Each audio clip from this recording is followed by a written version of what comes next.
Founder of Chewy.com and now activist investor Ryan Cohen has taken a position in Alibaba. And a lot of people are excited about this news. I'm not so excited. I don't think it's really going to do much. However, let me explain that in this video. So guys, as you smash that like button, let me run that intro. What's up guys, and welcome back to the channel. And you guys are the real MVP, because before the news even broke on anything that I follow, you guys had already emailed me and let me know that this happened. So that's pretty cool. Keep it coming with the breaking news as you guys see it. But let's just go right into the article for this one. So you can see the Wall Street Journal reported this evening, it's Monday evening right now, that activist investor Ryan Cohen took a stake in Alibaba and pushes for more stock buybacks. And so Cohen first contacted the company's board in August to say how he saw the company's shares as undervalued. And let's just go into the article a little bit. So activist investor Ryan Cohen has built a stake in Alibaba worth hundreds of millions of dollars, so rivaling my position, kidding. And he's privately pushing the e-commerce giant to accelerate and further boost its share repurchase program. And so, you know, we all know that Mr. Cohen has a wide following amongst individual investors who follow his lead, but I wouldn't be too excited about that. And the reason for which is because the investors that do follow Ryan Cohen are the ones that followed him into GameStop. They probably purchased AMC. They probably had Tesla positions.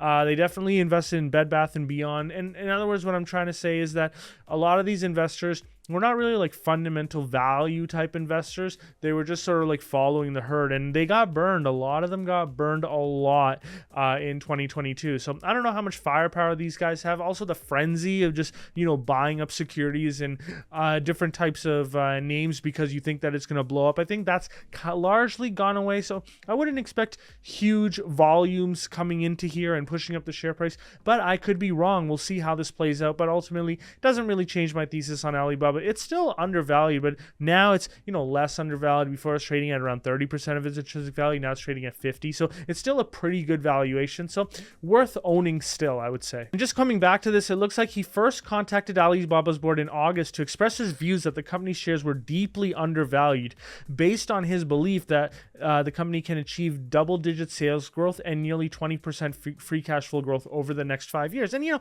there's a lot of reasons why I would say Alibaba is undervalued. And, you know, when I present my valuation, one of the things that I do say to you guys is that it's not cheap on a price to next year's free cash flow per share basis, net, of course, net of stock-based comp. It's not cheap on that basis. It trades at a pretty high multiple.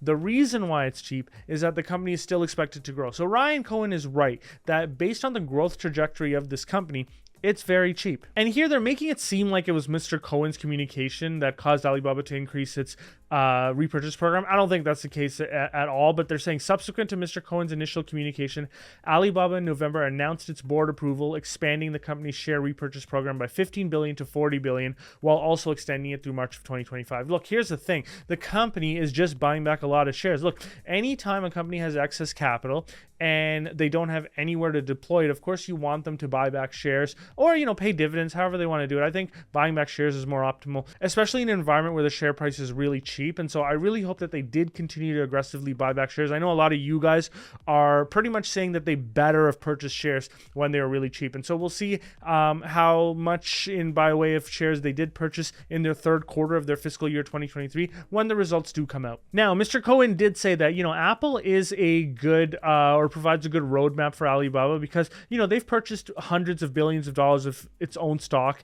which has caused the stock price to soar. Now, interesting thing about Apple is that for years, it was sort of like criticized for having way too much cash on the balance sheet. So, of course, once they instituted that small dividend, they started buying back shares. Of course, it pushed up the valuation because, you know, investors, they kind of look at excess cash on the balance sheet as kind of like dead capital. They'll even discount it a little bit, or they won't give full credit to the valuation. Now, I do give full credit to excess capital on the balance sheet to the valuation, and you'll see me do that with the Alibaba model. You've seen me do that with every model. I also do the opposite, where if the company has debt on their balance sheet, I actually penalize their valuation for that.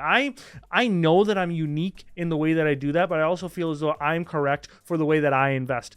However, I don't really think that share buybacks should really increase the ultimate value of the company. And the reason for which is because if you have the excess capital on your balance sheet, it just adds to the valuation. If you get rid of that excess capital, all it really does is reduce the number of shares. The free cash flow the ultimate free cash flow that the company will generate will still be the same. It'll just be spread amongst fewer shares. So yeah, the share price will go up to reflect the repurchases, but the excess capital on the balance sheet will go down because they use that cash to buy back the shares. And so you're not going to have that boost to the valuation. So ultimately, the valuation should effectively be the same. However, in reality, it doesn't work like that. People do not give companies credit for excess capital on the balance sheet. They also do not take that much away from companies when they have debt on the balance sheet as well. Not as much as I do it. I do it very like mechanically. And so, I do agree with Ryan Cohen here. The more shares they repurchase,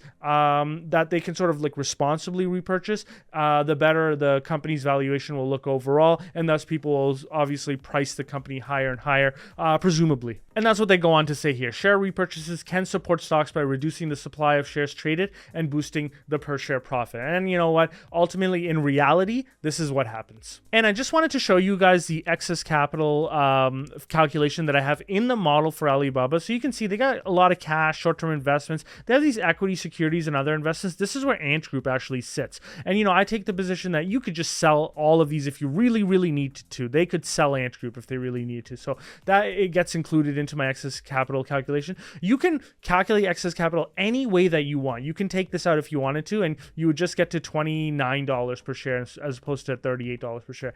And then, of course, I deduct all the debt as well. And so, I believe that Alibaba has an excess capital of around $40 per share, and of course $30 if you take out the equity investees. But notice that this $38.80, which is the sum of all of that divided by the number of shares, is already factored into the valuation. I'm going to show you exactly how that works. So you can see here, here's my free cash flow per share valuation, which is net of the forecasted stock-based compensation, because you have to assume that all the shares that they issue with stock-based compensation get repurchased through share buybacks, and that really comes from future cash flows. And so you have to discount those future cash flows by what you're forecasting the stock-based compensation to be.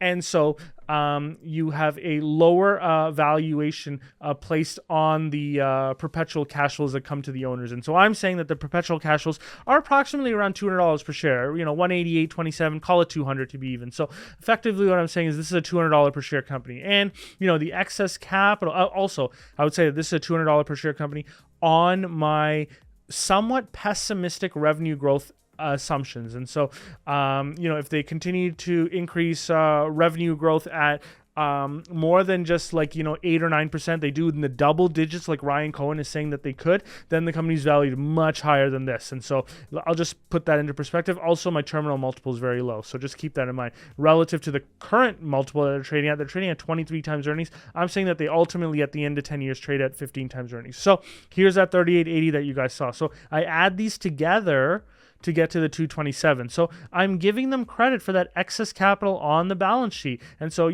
if you buy back shares, all you really do is assume you bought back shares with all of this. All you really do is you get rid of this completely. So that goes to zero.